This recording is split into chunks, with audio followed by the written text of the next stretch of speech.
on rediscovering you for post-COVID success on behalf of the Auxilium College and Audacious Dreams Foundation. It's my great privilege to welcome and introduce Ms. Seroshi D. Nandasiri. Seroshi is a professional marketer and a strategist with over 14 years of corporate experience. She has worked in different industries like tourism and entertainment, manufacturing, FMCG, and education sectors, handling both B2B and B2C customers across Europe and Asia. At present, she works as the Director, Marketing and Business Development at Colombo School of Business and Management, a premier corporate-run business school in Sri Lanka. She is the founder and chair of the Women's International Foundation, a social enterprise establishment that promotes women's economic, social, and personal empowerment in a holistic, integrated, and strategic way. Seroshi holds a BSc degree in Marketing Management from the University of Sri Jaipura, and she's also the gold medalist. MSc in Marketing from University of Hertfordshire, UK, with distinction, and she also won the prize for the best overall student there. She has also obtained executive education in strategic management and leadership from National University of Singapore. To end, Seroshi is a strong advocate against sexual harassment and domestic violence against women, and she communicates strongly across corporate, formal, and unorganized forums to educate and create space for women. She also champions women entrepreneurship as a means of improving gender equality across in contributing towards sustainable development goals. Ma'am, we are privileged to have such an eminent and vibrant personality amidst us on this day as the resource person of the conference. Thank you, ma'am, for sparing your valuable time. I welcome you on behalf of the management, principal, and Department of Business Administration of Auxilium College. I also extend my warm welcome to the participants who are joining us today through Zoom as well as through Facebook. Especially to my friends. There are many people who have joined here. It may be from Vellore, from Tamil Nadu, from other, I am seeing from other parts of the state like Kerala, Ahmedabad, from everywhere participants are there. Even some participants have registered from abroad. I welcome you all, especially there are some friends of mine, I should mention them here. Dr. Suganti Bai from Periyakulam, she is my faculty. So I studied and I have privilege to be, thank you ma'am for joining us today. Dr. Frida Nyanaselvam, she's a very close friend of mine, my colleague. Thank you ma'am for joining us. Dr. Auxilia Anthony, Dr. J. Srinivasan sir, thank you for joining us. And other professors from our college and neighboring colleges, from my own department, my faculty. It's my privilege to welcome you all. Thank you, thank you. Thank you, Dinesh. Yeah, thank you, Dr. Beulah Suresh, for a nice introduction, and glad to have the globally standard speaker and one of the women icon of Sri Lanka. So it's over to Dr. Seroshi Nandasiri. It's a session for you. Thank you, Dinesh. Thank you, ma'am. It's such a heartwarming welcome. Thank you. Thank you very much. A big thank you to Audacious Dreams Foundation and to my friend Dinesh, and to Auxilium College, especially to the Department of Business Administration for organizing this forum, and especially for inviting me. So it's been a pleasure and a privilege to address this such a prominent panel.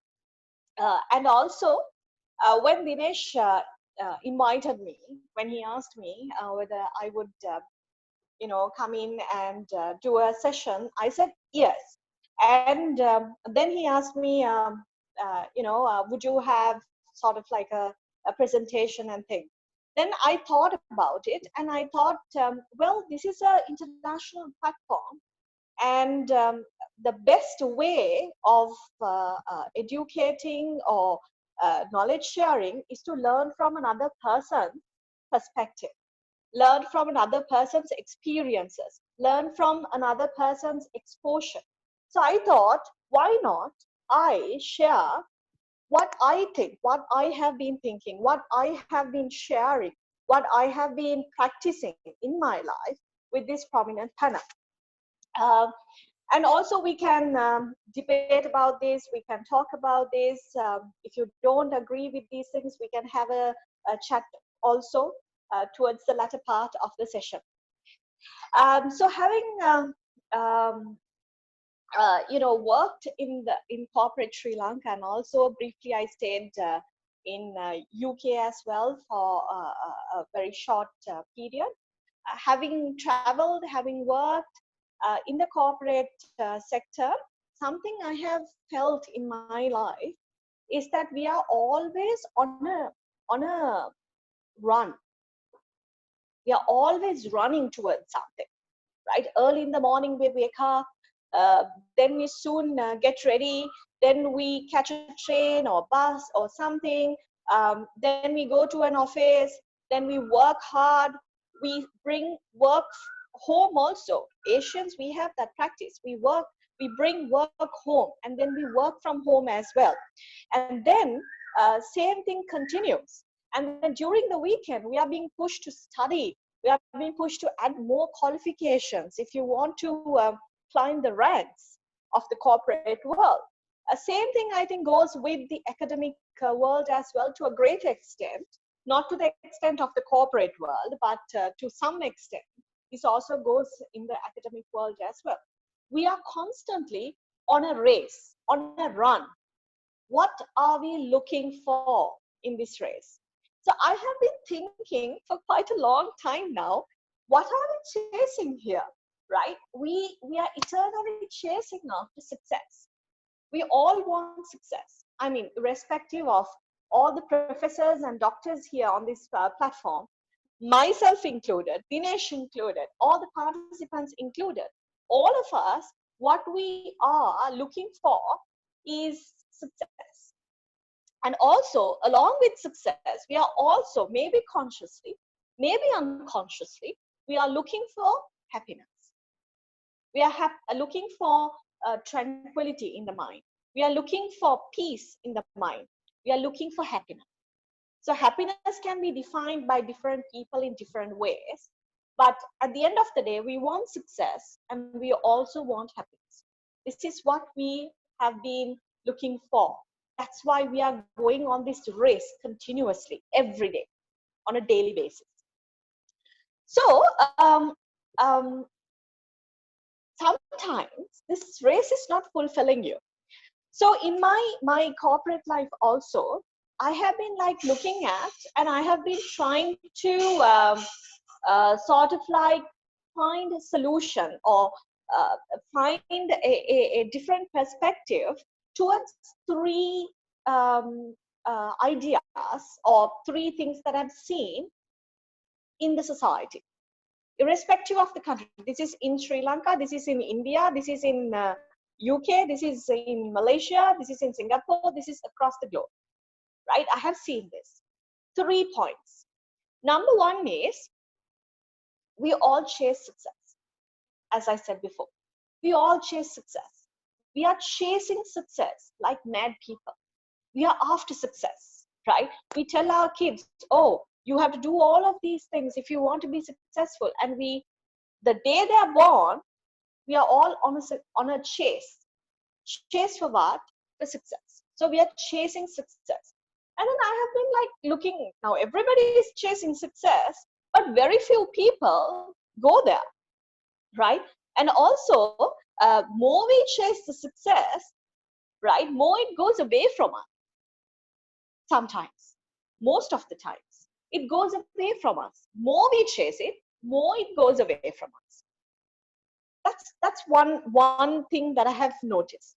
The second thing I have noticed is that there are so many phrases. Now, what is success? If you ask anyone what success is, no one can tell you what success is, because it's a relative thing. It's a very, very relative thing. So, but the society has done frames. They have done sort of like models, right? They have done sort of like structures, right? To represent so-called success. So we train our students, right? Auxilium school must be doing that. I'm sure they're doing it in a different way. And all the schools across India, Sri Lanka, and across the globe, we are always trying to fit our students, our younger generations, into these models, structures, or frameworks of success. So if you don't fit in, what happens? You are unfit. If you don't fit in, you are unsuccessful. If you don't fit in, you get into a depression. You get into a depression because you are not successful. You are an unfit person, right?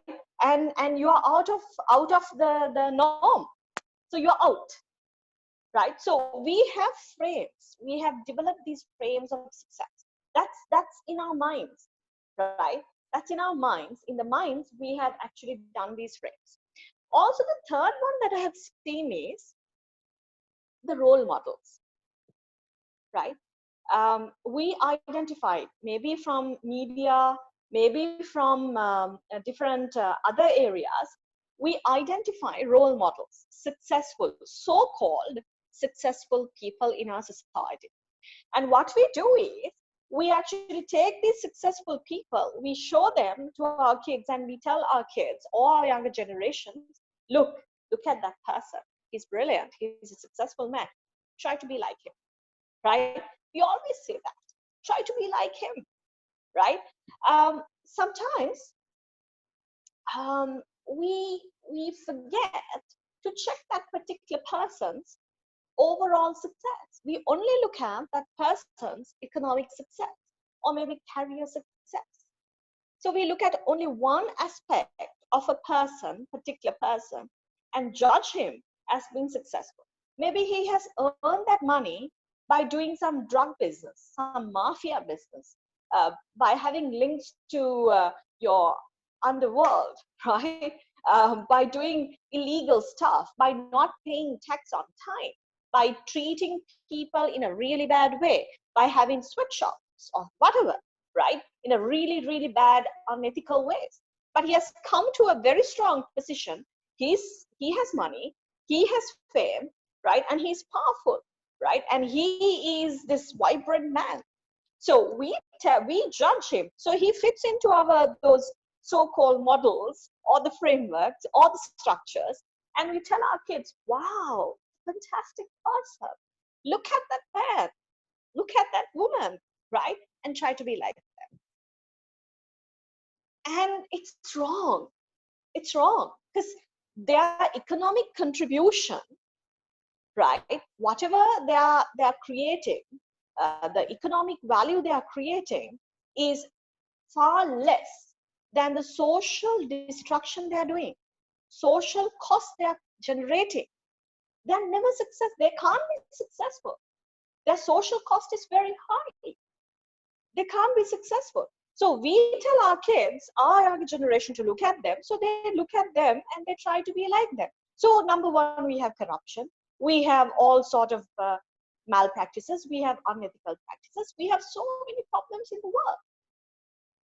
So this is something that I have been continuously thinking about. And then I met this thought leader in Sri Lanka. He's a veteran in Sri Lanka, Nominee. He's a thought leader, business coach, and a thought leader. And he gave me a different perspective to these three questions, three concerns I had. And then I was so much inspired by what he taught me, what he shared with me. So I would like to acknowledge him at this point also. So it's a brilliant new eye-opener for me also, which I would like to share with you all today. Now, we are looking for success. We have to be successful in life. Otherwise, your life will be a waste. We have to be successful, but not at a social cost. It has to be, your success has to be a balanced one. Your success has to be a holistic one. Your success has to be a fulfilling success. If not, you'll be very successful, powerful, all that. But at the end of the day, when you turn back, if there is nobody for you to celebrate your life with, you are miserable, aren't you? You're very miserable. And also, you will have all sort of power and glamour and all of that. But at the end of the day, you don't have the right health to enjoy your life. You will have all sort of, flamboyance in your life. But at the end of the day, right, um, if there is no meaning to your success, then you get depressed. And you will see a lot of such examples from our society. Now, you see a lot of these, big names, celebrities, right? They have everything in their lives, but sometimes they perish. They commit suicide. They get into drugs and alcohol and all sorts of things, right? That is because they are not fulfilled. Their success is not balanced. It's not integrated. It's not holistic. And it's not fulfilling. So remember, your success has to be fulfilling. It has to be based on ethics, right? And it has to be a holistic one. And also we talk about happiness. Now, I told you, I met this thought leader, Mr. Gamininath Gunawardana. He told me once, Seroshi's happiness is not a destination. And then it triggered me, that's very true, because we wait for our exams to finish and for us to get results, for us to be happy. We think getting through exams with color is where your happiness is. It's not. It's not, right? I have studied so hard and I have got whatever the degree or my master's or my professional education or my executive education, I've always achieved the highest results, right? I have become the batch top, I have got the distinctions, I have got the first class, I have got the university prizes, everything. But what gave me the pleasure was the process, not the moment. When I went to the moment, when I revisit the moment, right, of me receiving that document or me going to that convocation, I mean, it goes soon. There is no much pleasure there, but my process, right, how I studied, how I struggled, how I managed time, that gives me pleasure. That momentum, that rigor kept me going. That was where the happiness is. So what he said was true, because it's not a destination. Happiness is not a destination. Don't wait to find happiness until you achieve everything. So it's not a destination for you to go. It's a continuous process where you explore every day, every minute, and with every activity you do.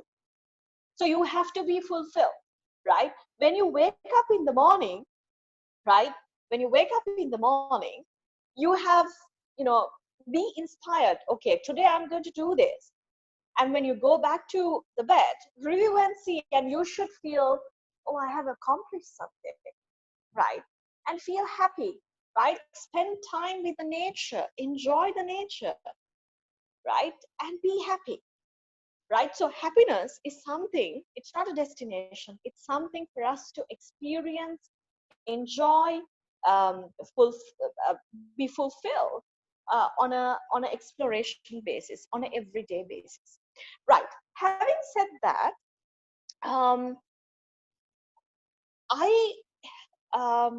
I actually believe in these things, and I also believe that some of these things that we practice in our society has to really change how we look at success, how we look at how we do these frames for our kids and try to forcefully fit them in there, right? And how we pick role models, right? Those are things we need to really look at. So I'm leaving three things that I thought that should change with you all, for you all to think about, ponder over, and for you all to debate among yourselves, within you, and to see really, is this woman speaking sense? Is it true? can we change this system, or is there anything that I can do? Right. Having said that, I would also like to propose a sort of idea, right, to rediscover you, right, to sort of have a different sort of a success when you go into the new normal. Now we are all locked down. Sri Lanka is also, it's open, the country is open, but it's really not open. So we are open, but we are closed actually. So I think same thing is with India, but I think India is more or less locked down. I think COVID-19 is I take COVID-19 as a blessing in disguise, because it has given us an ample time, a time to think, to rethink about our practices, our lives, how we do things, how we think about things, how we look at things. And it's an amazing opportunity. So don't waste that opportunity. Rethink about yourself. Rediscover yourself. That's the only thing you can do. You can't change the world. See, I have a 9-year-old son. If you really ask me, can I control him? I can't, right? It's really hard to control your kids. So how can you go and control the world? It's very hard, right? So, but one thing you can control is you can control yourself. But controlling or rediscovering yourself starts by understanding who you really are. So what I'm trying to do today is to leave with you a few thoughts to rediscover you when you go into a new normal. You will be starting a new normal very soon. This new normal has to be a new normal.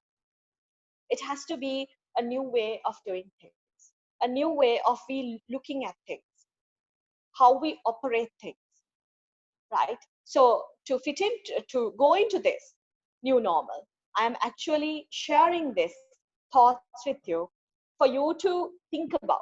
Don't just take it because I'm saying, but think about it. If it sounds good, if it sounds rational, if it sounds practical, implement. Right. Having said that, rediscovering you. How do you first rediscover yourself? The first thing you've got to do is you need to understand who you really are. Spend time for that. We really don't spend time, right? In the morning, spend about, this is my practice. All what I'm telling you, I have practiced. So through practice, with my experiences, I'm sharing this with you. So every day, every morning, I spend at least about half an hour sipping my coffee or my tea, right? Sipping my coffee or my tea, I sit in a corner and I spend about good half an hour thinking, investing time in thinking, right? And this time is so valuable for me. This time is so productive for me because that gives me a greater platform, a super platform for me to think about a lot of things in my life and to understand who I am. What happened yesterday, I am analyzing in my mind and I'm thinking, oh, is that a strength of mine? Is that a strength that I should build on? Oh, is that a weakness that I have? Should I work on that, improving that, fixing that weakness? I'm thinking like that every day for half an hour. So invest this lockdown time to understand about yourself. To understand about yourself, the first thing you need to do is to have a particular time to think about yourself. That's the first thing. Second one, take a piece of paper and a pen. Write down all your strengths. What are my strengths? I can dance well, I can sing well, I can speak well. All of these things, right, that you think are your strengths, put it down. All your strengths, put it down, right? All your strengths. Put it down. Then take another piece of paper, put down all your weaknesses, right? All your weaknesses. Then take the two papers together and see, right, what are the most important strengths for you, right? Good things about you. What are the most important bad things about you or weaknesses you have, right? So compile, right, at least come up to about 5 to 6 strong areas, 5 to 6 weak areas, right? Do about 5 to 6 strong areas and 5 to 6 weak areas. Once you have this, you will have a good understanding about who you really are, who you really are. Then what you need to do is then try to figure out what your values are, right? Always I'm stressing on a word, value, because if a person doesn't have value, that person is the cost to the society. You need to have good values. That's your root. If you have strong values, if you have good values, you are like a tree with good setup. It's not easy for someone to come and take you out. It's not easy for a wind to blow you off. It won't happen because we are very strongly rooted. You need roots. Your roots are your values. So you need to be conscious as to what your main values are. We call them core values. Think about, when you think about a successful situation, look, go to the past. Think of a successful situation that you have faced. Then think of a failed situation that you have faced. Then between the fail and the successful situation, you will identify, right, some common ground, common values, and those are your core values. Now, for example, if I say my biggest success is building my house well, single-handedly, right, without anybody's help, building a beautiful house, that was my biggest success. If you ask me what, for an example, what my biggest weakness is, maybe failing an exam, failing some exam would be my biggest mistake. So if you look at these two areas, you will understand that building the home means, right, you finished on time, you finished to your quality levels, and you seen it through, meaning you have excellence is one of your values, right? Determination is one of your values, right? Then completing things, not letting anything go half-baked is one of your values, right? Then failing the exam, you're not happy about how you have done the exam. That is, again, reinforces your excellence value. So likewise, look at the past, look at a successful situation, look at a failed situation, and then between those two, try to figure out what your core values are. And also, core values will also come when you look at the future. Look at the future and see what you really want in life. And also, what are your biggest fear factors? Through that also, you will have another common ground where you can identify and understand your core values, right? So figure out your core values. What are the most important things in my life, right? Because once you figure out your core values, it is very easy for you to make decisions in your life. Because decisions are the most important thing, right? One of the key factors for your success. For you to make good, solid decisions, for you to make quick decisions, you need to have your value system in place. So you have a job opportunity, right? Now, for example, I am a professional marketer, right? By profession, I'm a marketer. So I get a marketing job, maybe from, let's say, from a tobacco company, right? Example. right? If one of my core values is good living, right? I won't do any bad occupations. If that is one of my core values, and I won't do anything harmful to the society, if that is one of my core values, right? Then it's very easy for me to make a decision. Am I going to take that or not? Because as a marketer, my job is to promote more and more people coming into, smoking, make people smoke more, right? So I'm not going to take that opportunity. I'm going to let go of that opportunity, because that is going to be against my values. So it's very easy for you to make decisions. It's very easy for you to make quick decisions. So your values. Then the other thing is your passion. You need to figure out what you're passionate about, what clicks you, right? What really motivates you, drives you. That's your passion. What really, gives you the pump, right? What really gives you that drive to go forward? For certain people, it's money, right? When you show money, they're pumped up. For certain people, it's money. For certain people, it's helping somebody, right? When you tell people to help certain people, they're like so pumped up. Yeah, we want to help. I will do this, right? They're so driven by that, right? Some people, it's the family, right? Passion is family. So likewise, you will have some sort of passion, something that motivates you, something that drives you. You got to figure what that is, right? For some people, it's the fame, right? They love fame. Some people, it's the power, right? Some people, it's education, intellect. That's the motivation, intellect, right?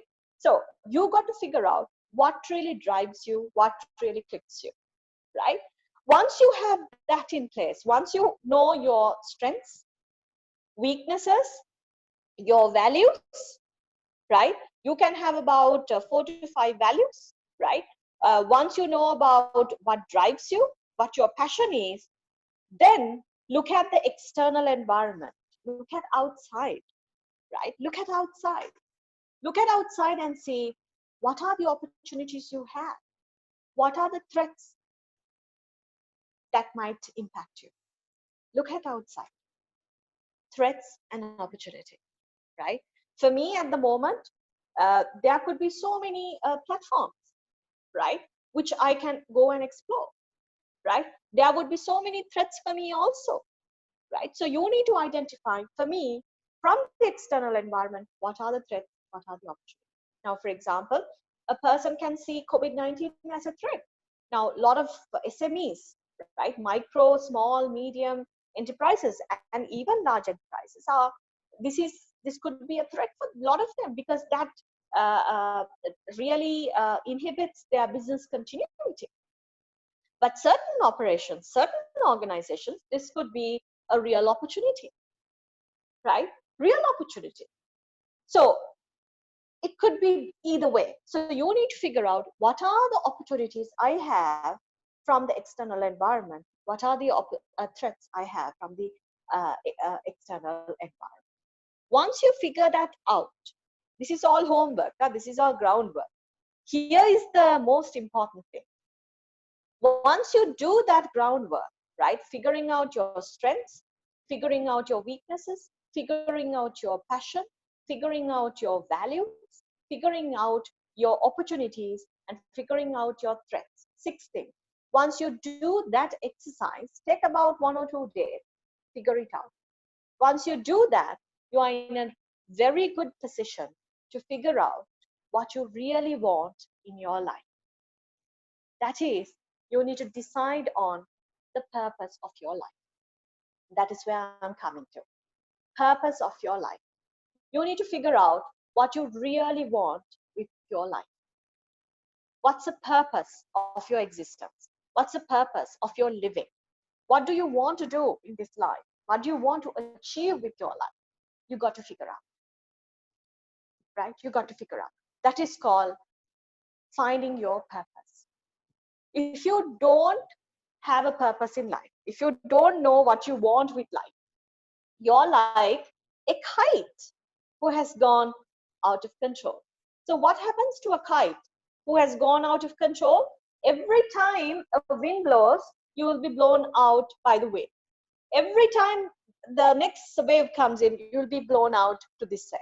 So every time a wind comes, you will be floating around and you're not going anywhere, right? You'll be blown by the wind and you will be blown away into thin air. You'll be not even in existence, right? So your life will be wasted if you do not have a purpose for your life. Every one of us need to have a purpose in our life. It doesn't have to be the president of the country. It doesn't have to be the most richest man in the country. No, not really, right? But some purpose you need to have in your life. But don't tie your purpose. Don't tie your purpose to end results like money or titles or wealth or like power. Don't tie your purpose to that, but tie your purpose to a bigger cause. Tie your purpose, life's purpose, to a bigger cause, right? Find your purpose. Why are you in this world? You are here for a reason, right? Have you ever thought why you're here? You're here for a reason.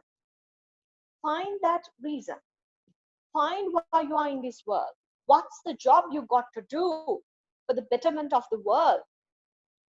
Find that purpose. That's the most important thing you will have to do during this lockdown period. Find your purpose. Now, once you find your purpose, guys, right? Once you find your purpose in life, right? Now you know who you are. You have done a SWOT analysis. You have done a soul searching to find out your core values. You have done a soul searching to find your passion, what drives you. You have a good idea about yourself. Now, once you figure out what your life purpose is, so you are here, you know who you are, and you know where you want to go, purpose in life.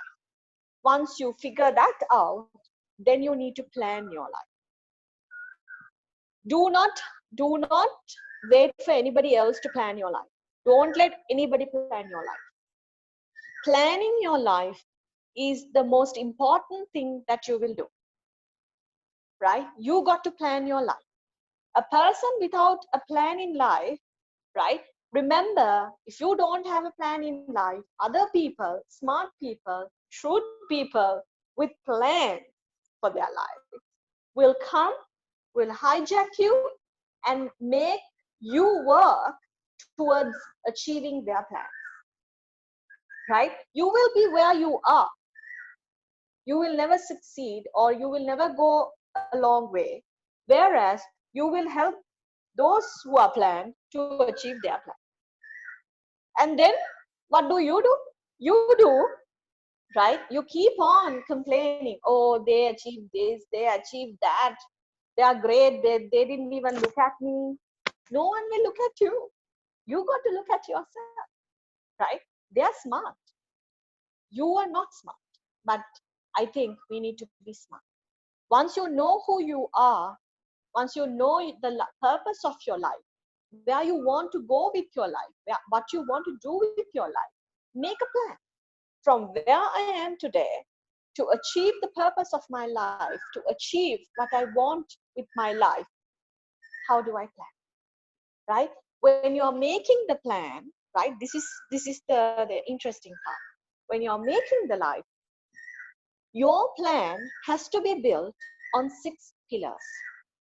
6 pillars, remember, right? Your plan has to be built on 6 pillars.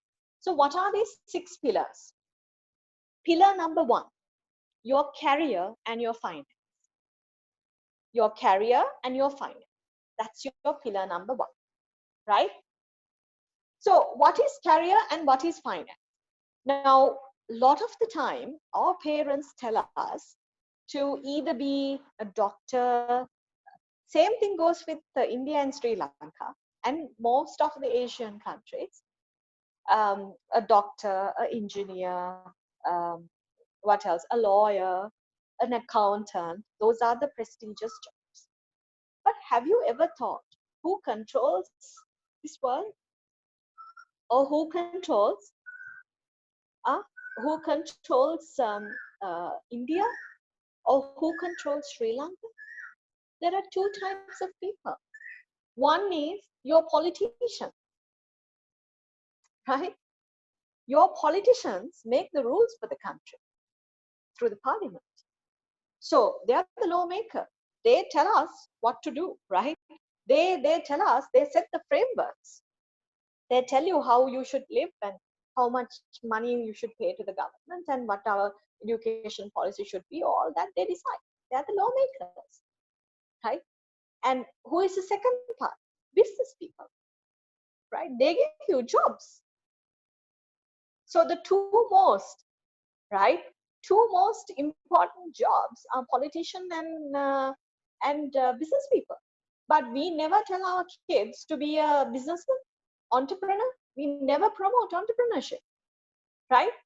And we never tell our people to get into politics and to do politics, to go into, especially women.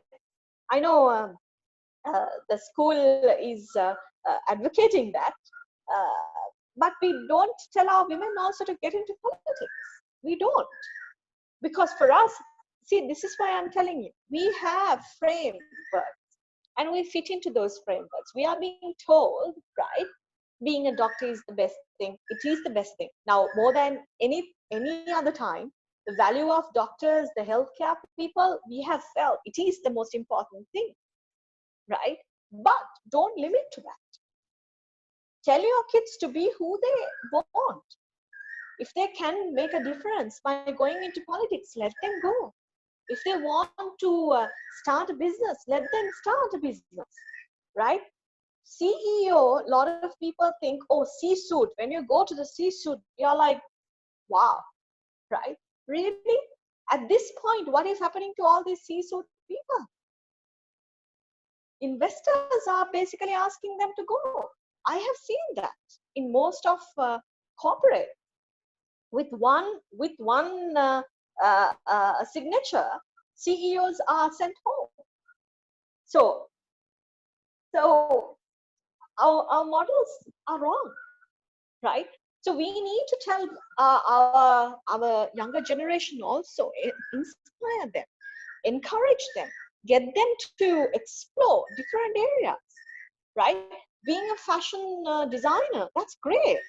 Being a social worker, that's great, right? You don't, I mean, you have to survive, but you can be a social entrepreneur, right? So there are different ways if you really want to do. You get what I'm saying? So, what the first pillar, right? In the first pillar, your career and finance, you got to manage. So, in terms of career, what is the biggest level you want to go? What's the biggest level you want to achieve?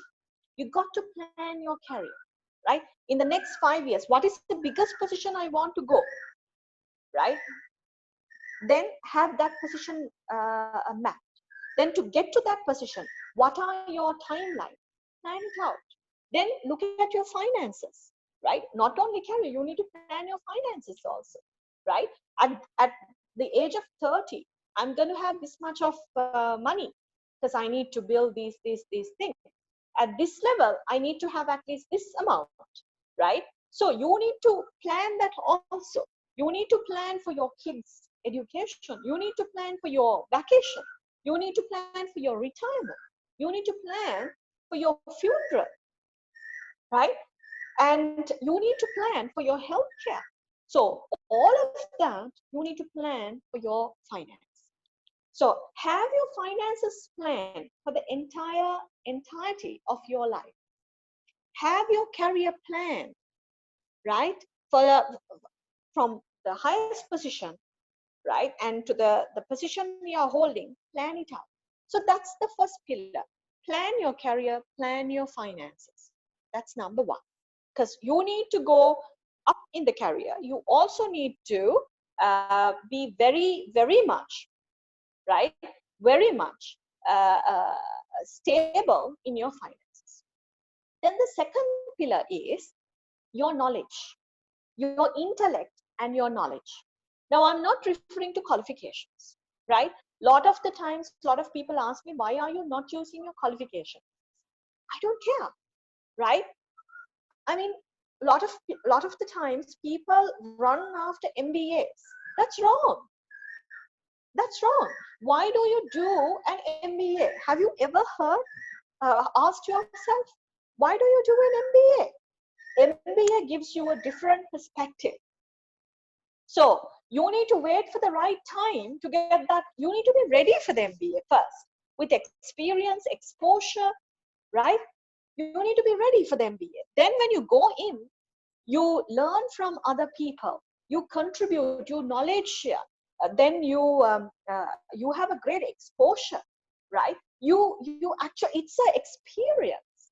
PhD is a club, it's an experience, right? It's an experience. Just because, you know, just because you want to collect qualifications, you shouldn't do that, right? So I'm not a big fan of qualifications. You need to have qualifications, but at the right levels when you really think you are ready to get it. And also the other thing is, you need to basically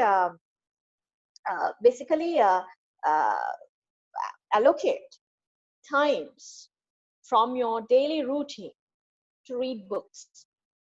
A lot of successful people in the world, right? A lot of successful people in different ways, are not the money only, right?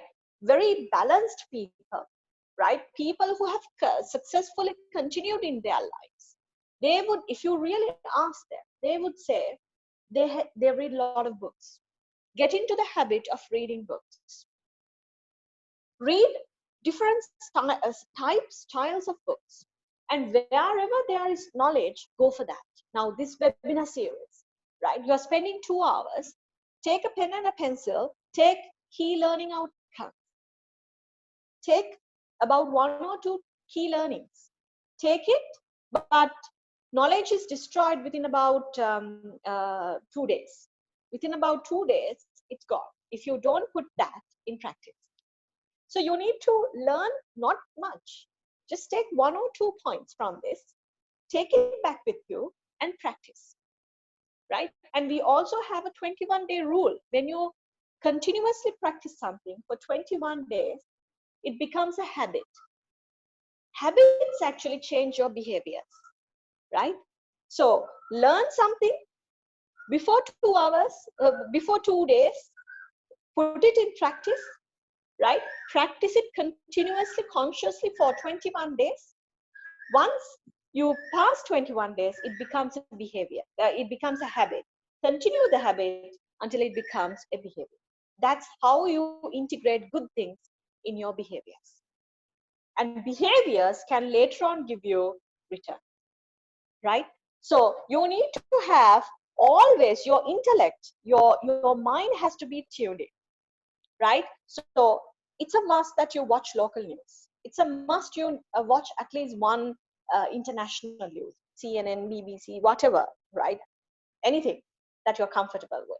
It's a must you read at least for about 1 hour. Do that. And when you think is right, go for the MBA. When you think is right, go for the PhD. There will be a voice coming from you saying, I'm ready for the PhD now. Go for the PhD that time because you're ready, right? So that's the second pillar. Third pillar is your health. Your health. Maintain a BMI. I consciously drink water, right?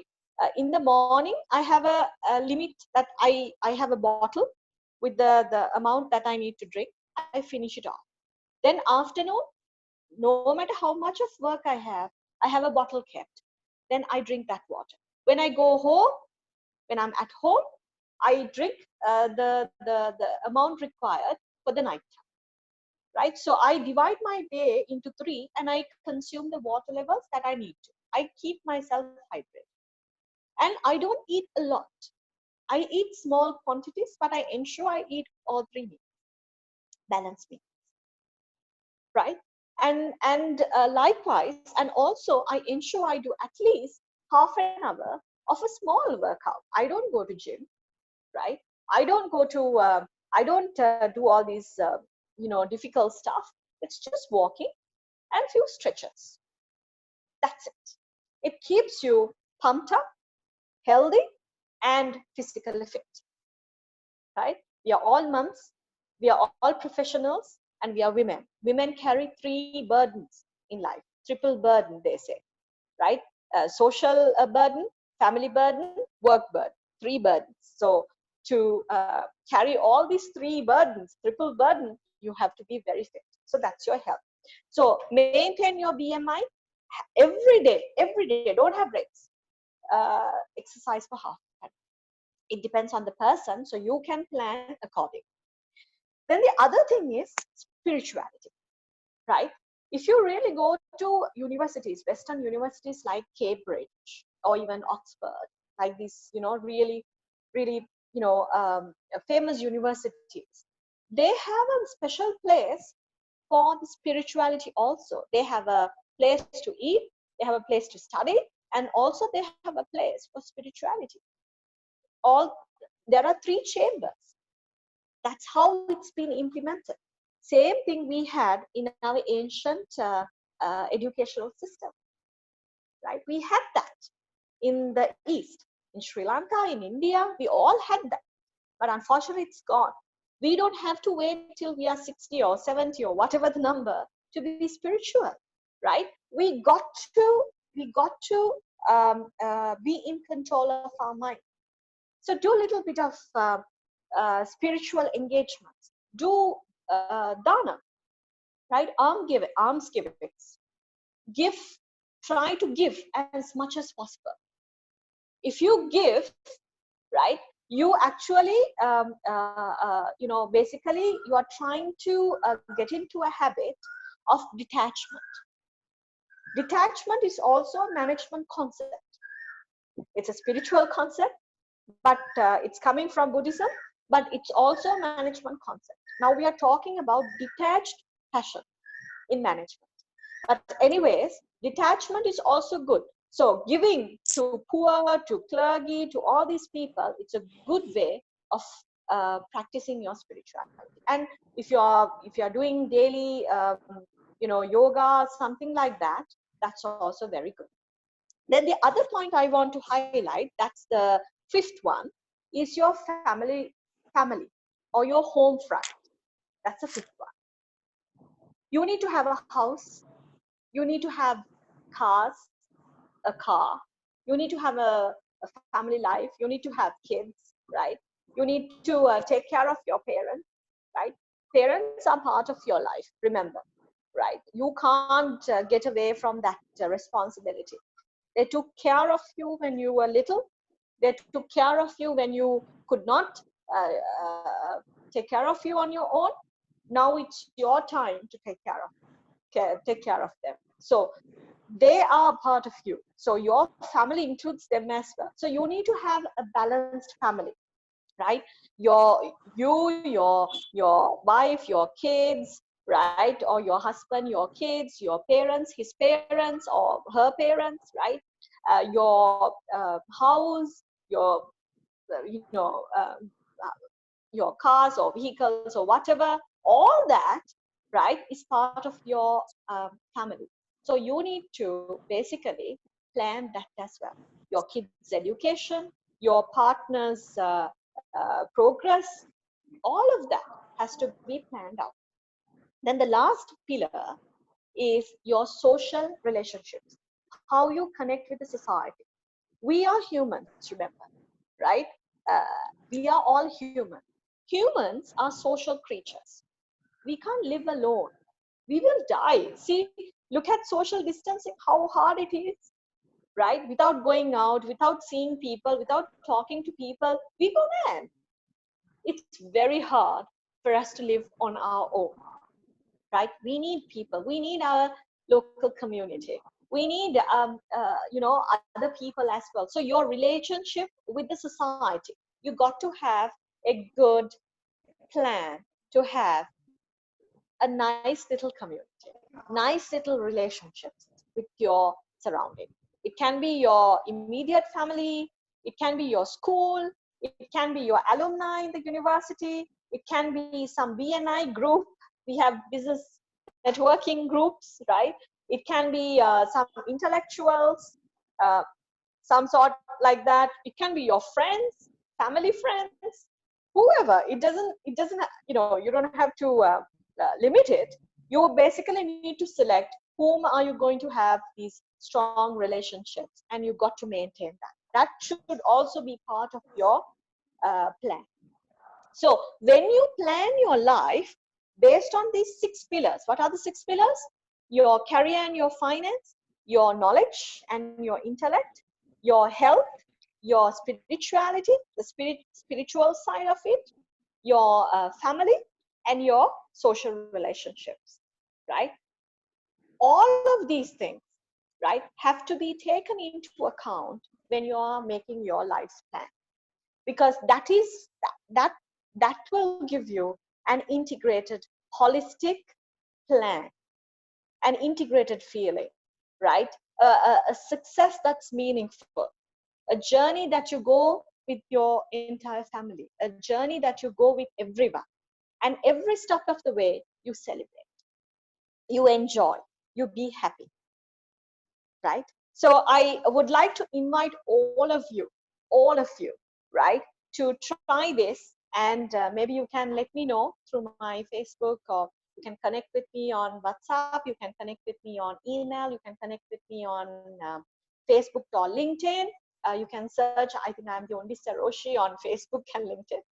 So you can actually search me, and you can connect with me, and you can write to me, and just see whether this works for you, right? And also one small thing I always tell this in all the forums that I speak.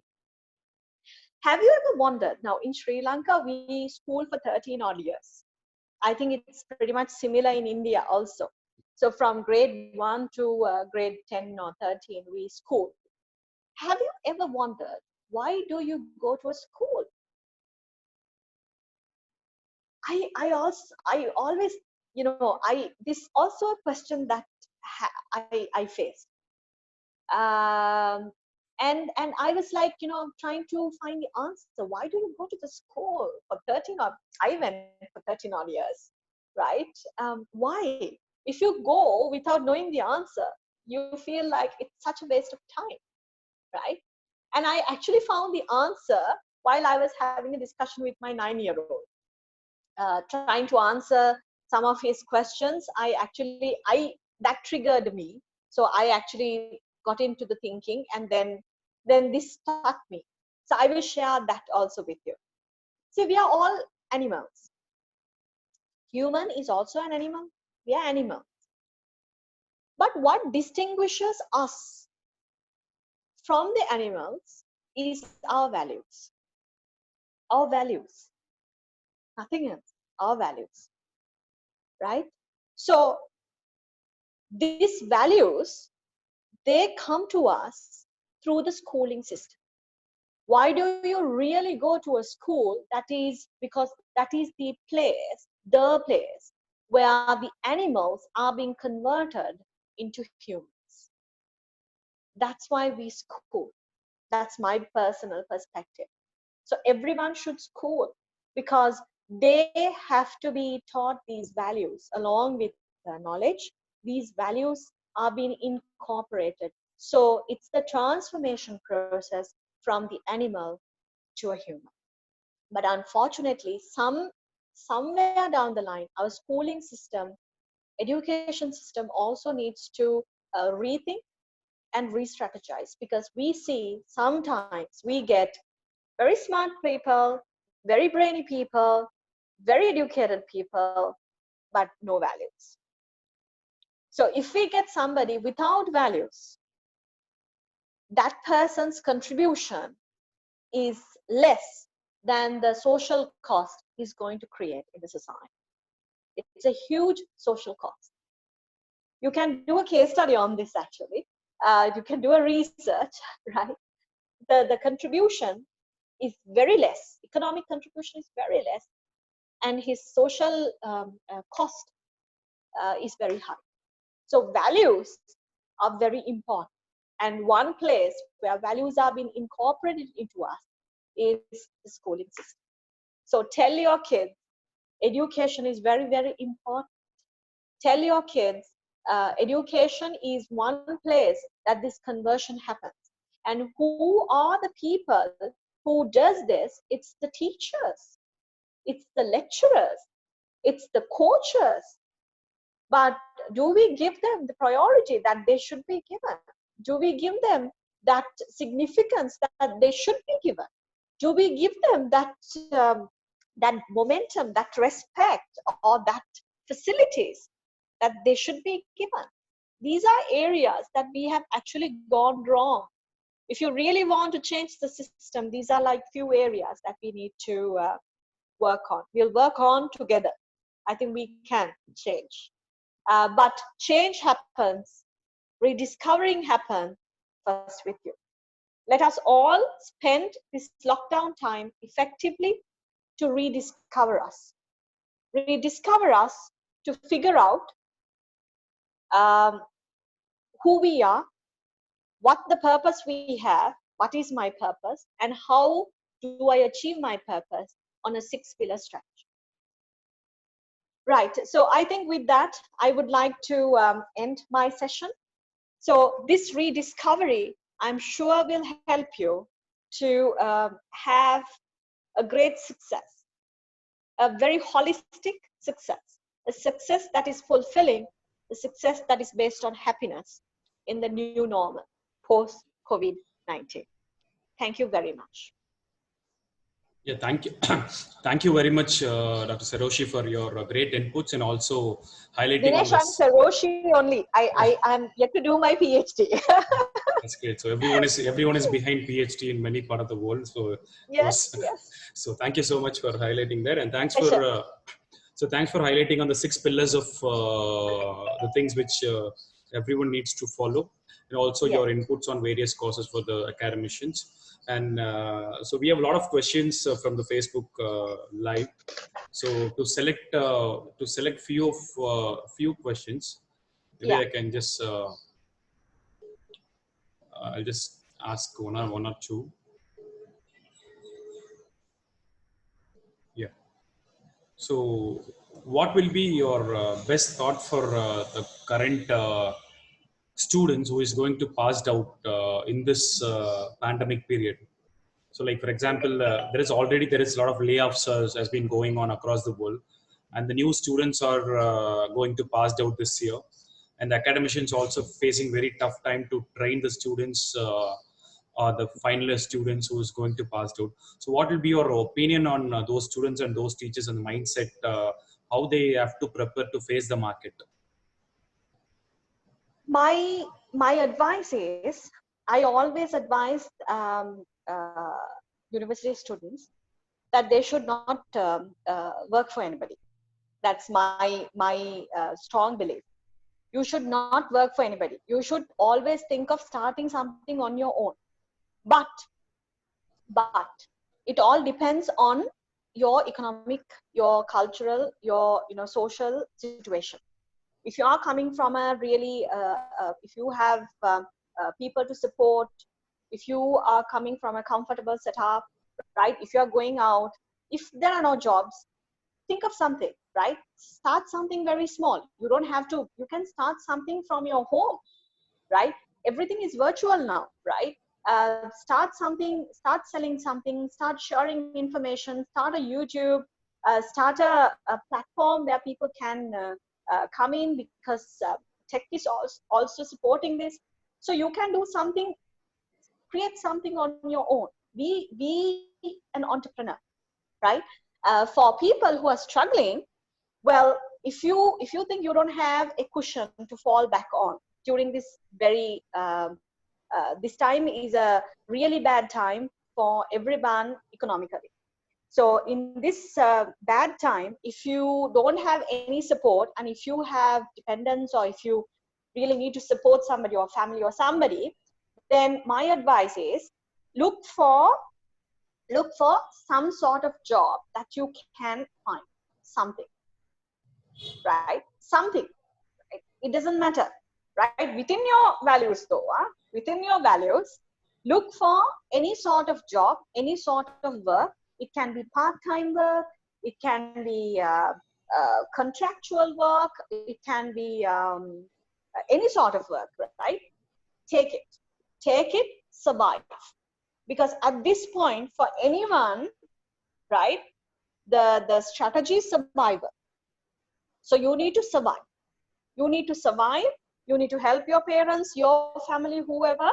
Take whatever you have, but in the back of the mind, always remember, right, you have to look out for entrepreneurial opportunities. Create opportunities, right? Look out where there are opportunities. Now, for example, look at India's, if there is a trade deficit that you have, definitely we have, right? Look at areas India is importing to India, right? Analyze and see, right? You might be able to create some sort of local product, right? And go to the villages. There would be like so many materials which are in abundance, right? Do that, right? Take it up, do something, create something with it, right? And look at agriculture. There is something called agripreneurship coming, right? Go. There are a lot of lands across India that you can actually convert, right? Convert to agriculture land. And see, also this agriculture thing, one problem with agriculture is we always see the farmer as this person with mud all over, right? Dirty hands, mud all over, sweaty, dirty. So whenever you think of a farmer, that's the first picture that comes to your mind. So all our young generation, they think, oh, farming is out for us. It's not an entrepreneurship. That's one of the best entrepreneurships in the world, right? But you need to look at ways in which you can introduce technology to farming. You have to look at ways and means in which you can introduce new ways, methods, models, right, into farming. Look at that, right? Use your knowledge, go there and try to create something new, something unique. So I always encourage people, if you are a person with a good passion, right? A passion, like a go-getter sort of a passion person. You are a person who can work really hard, right? And you are a person who is very determined, right? Then I think you need to get into entrepreneurship, because in the COVID-19 time, there will be a lot of people who will give you jobs, but at very lower rates, because there are job cuts, there are pay cuts, and all sort of things. So they will take you, but negotiate at very lower levels. And also, even if you work for somebody, whenever they don't want you, or whenever they see somebody who can replace you for a lesser amount, you are out, right? And you end up sweating, blooding, tearing all your life for that particular person. But then for what? So you need to create something on your own. So entrepreneurship is something that I am very passionate about. I always tell people to get into entrepreneurship, because there is a lot more we can do, especially these young people. I think we need to get them into entrepreneurship as well, because that is one way, especially I am very interested in women. Why am I interested in women? That is because women represent mother. She runs a family, right? She runs her kids, right? So your mother is the biggest person right? Biggest success factor of your family. You empower her, you give her economic independence, she will go a long way, and she will take her kids also a long way. So if you're talking about development, if you're talking about sustainable development, women or woman is the key. So for women also, economic independence comes from economic empowerment. One of the core areas of economic empowerment is women entrepreneurship. So I always try to tell young girls and young people, right, not only girls, but young people, but young women especially, to get into this area of entrepreneurship. But always good to work for somebody also, always good, because see, I have worked for SMEs, I have worked for startups, I have worked for government, I have worked for foreign companies, I have worked for multinationals.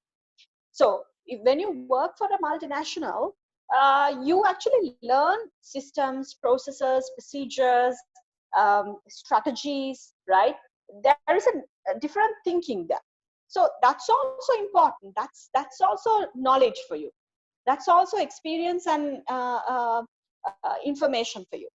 But on the same time, you will only do one small thing in an organization. But when you go to a startup, it's very creative. It's very scope is very vast, right? So work in different places, and I think when you work in different places, you will get, see, in education we have something called 3 E's of education, experience, exposure.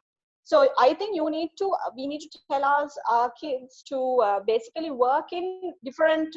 It's a portfolio of organizations. Work in a big company, multinational. Work in a private firm. Work in a startup. Work with these CBOs, these community-based organizations, NGO or something. Work for the government. So you will have like a very vast experience, and that experience is amazing.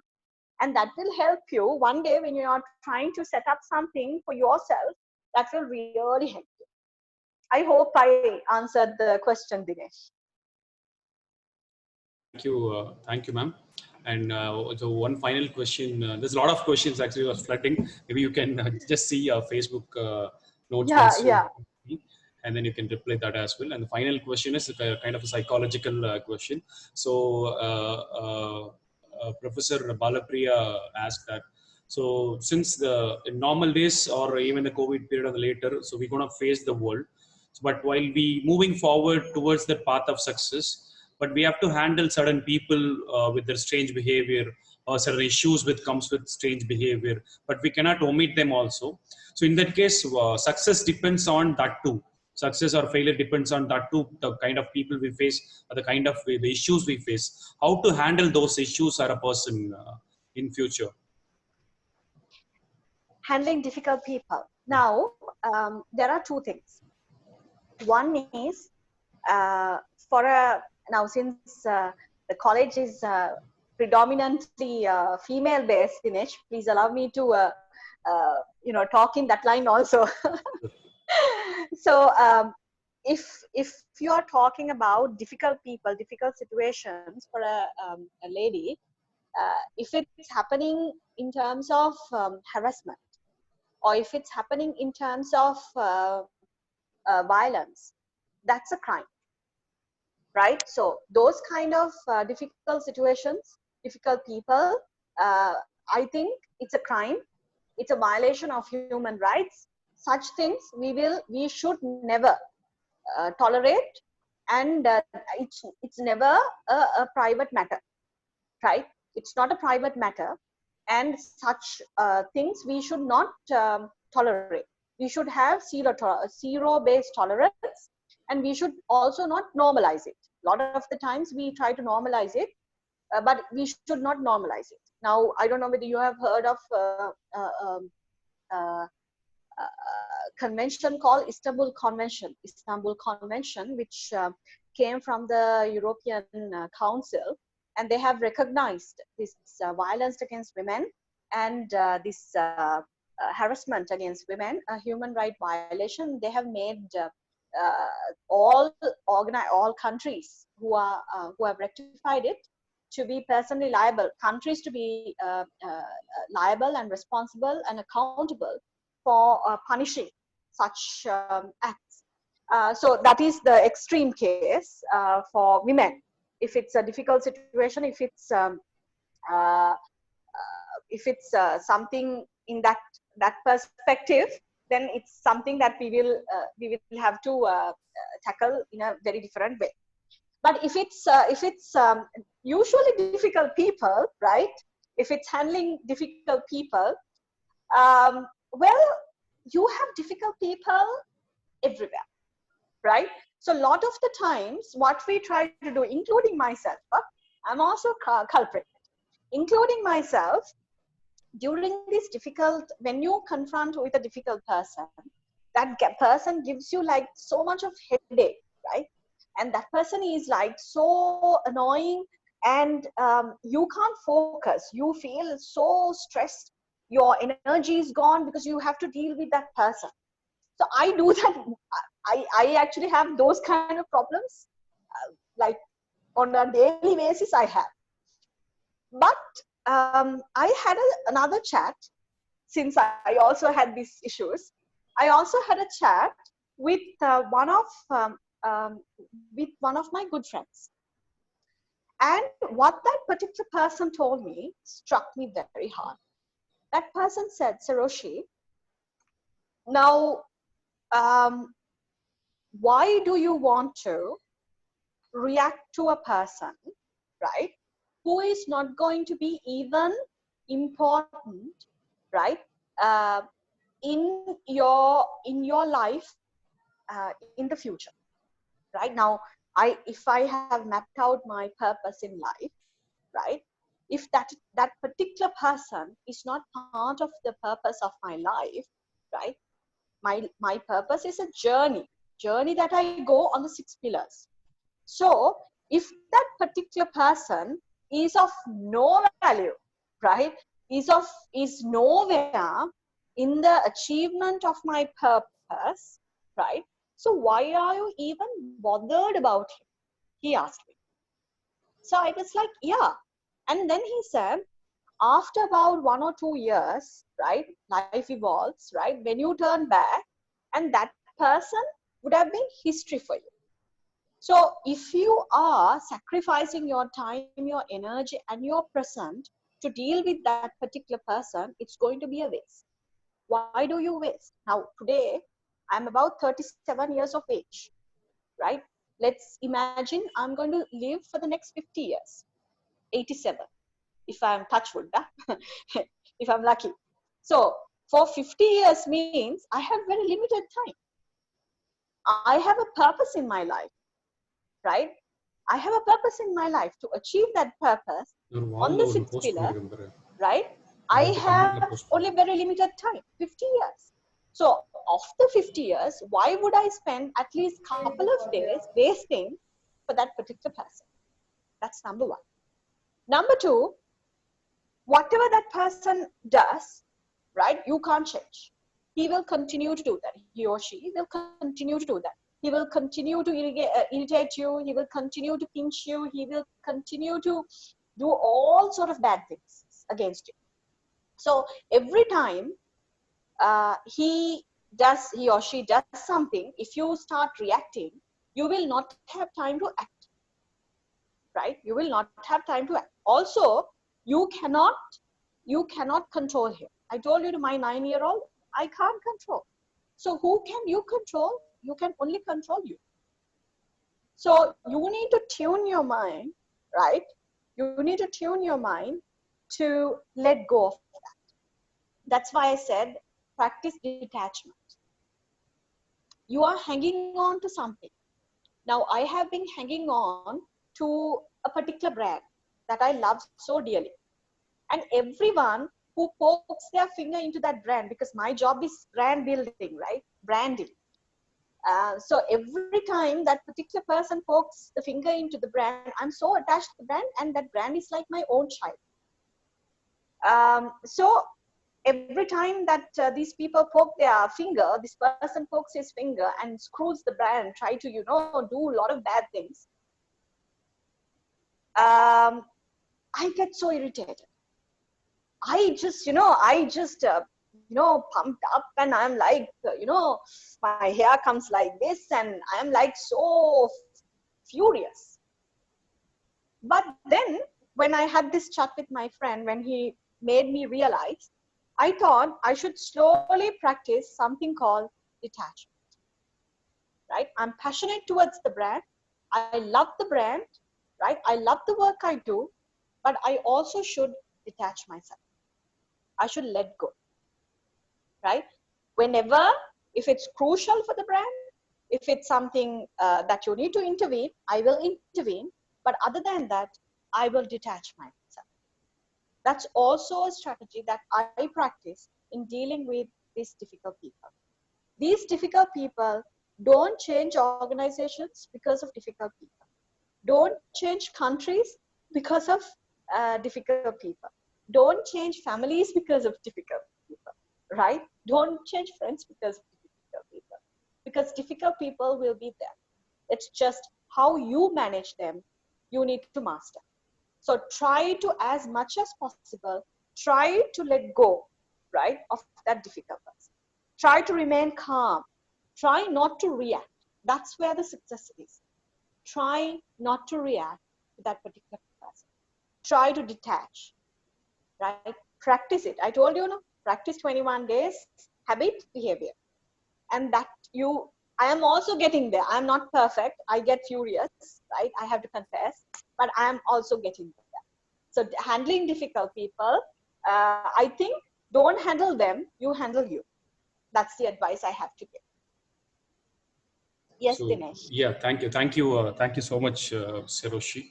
And I just opened the question to the participants. If anyone has any questions, if that's one or two questions, maybe you can switch on your mic and you can just ask questions.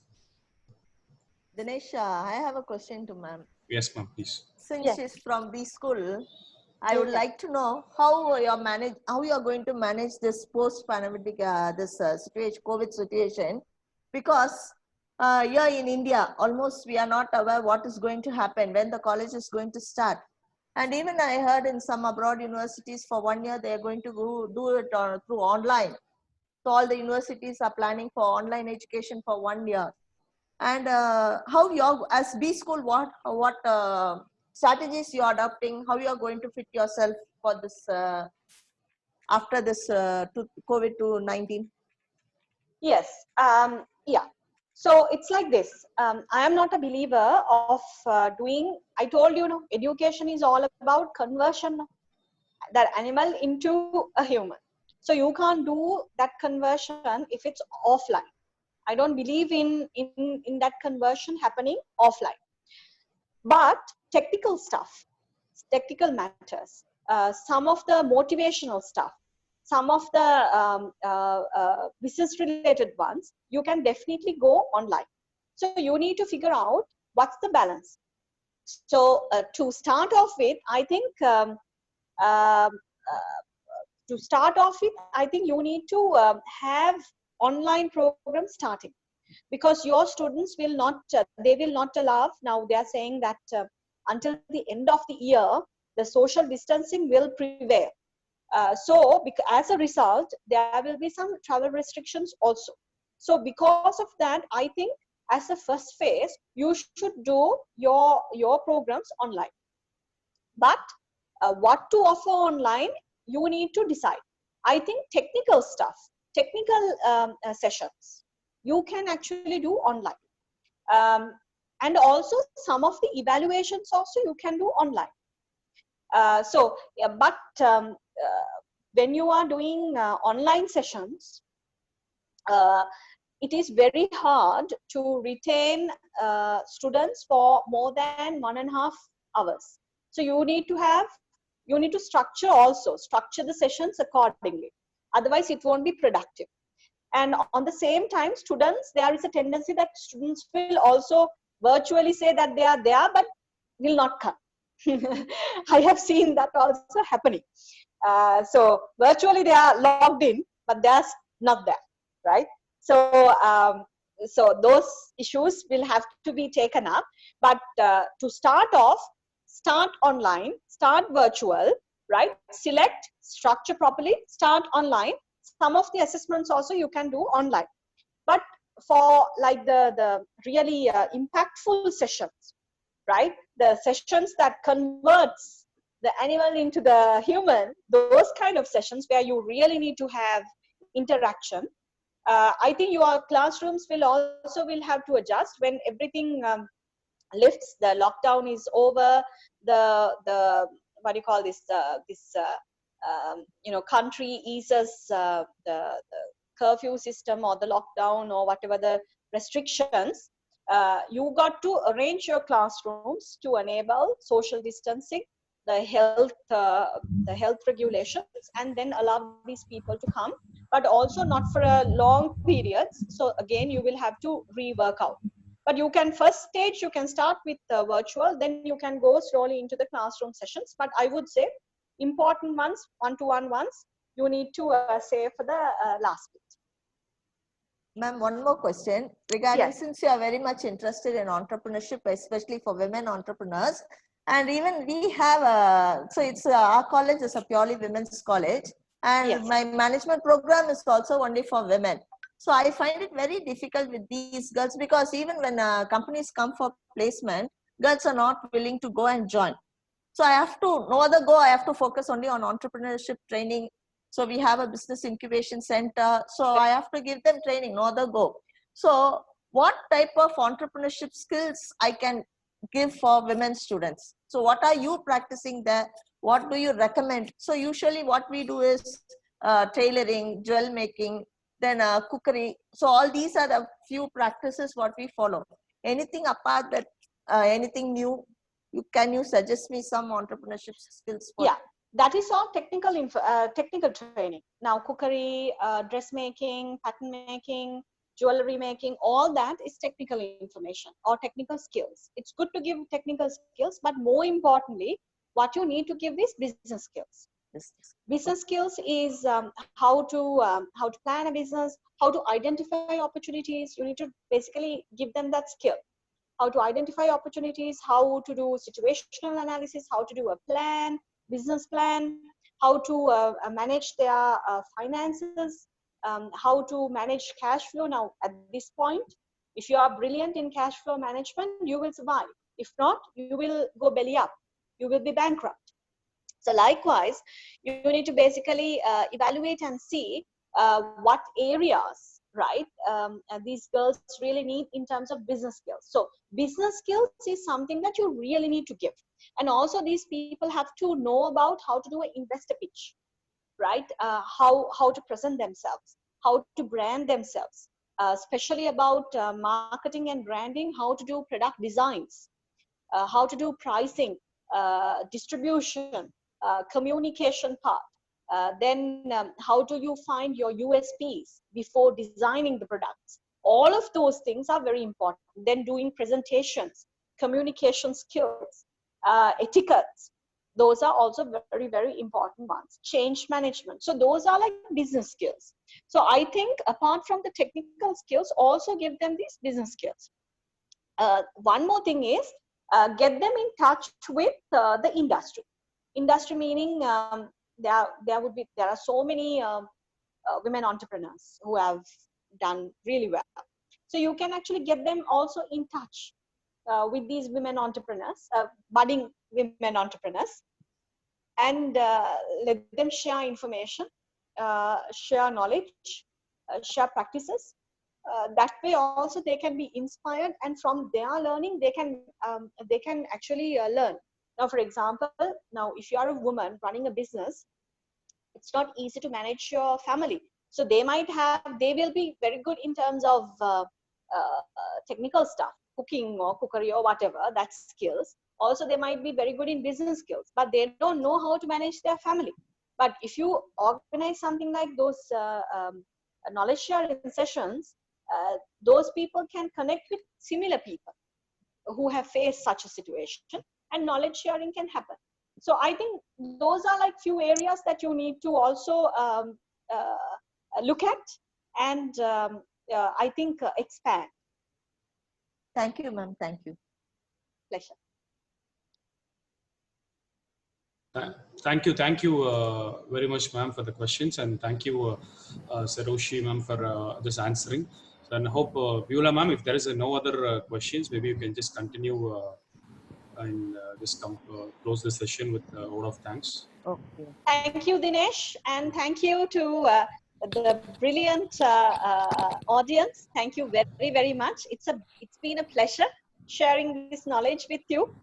So a big thank you and a big vanakkam, nandri from me as well. Do keep in touch. You can connect with me on Facebook, on LinkedIn. So connect with me and let's share information and knowledge as well. Thank you very much. Thank you, ma'am. Now I invite Dr. Divya Kirtika to propose the vote of thanks. Good evening, Bonjour, Namaste, Sai Sri Akal, and Salam Alaikum. It is a well-known fact that there exists a close relationship between the overall development of a nation and business where one supports the other. The expansion of business ought to be carried out in an organized manner so that the desired results could be effectively achieved. The primary purpose of the virtual international conference is to exchange views on the appropriate ways to achieve success in business post-COVID-19. As you all know, the organization of such event is generally the result of close cooperation among several institutions and individuals. It is my great pleasure to express on behalf of the organization,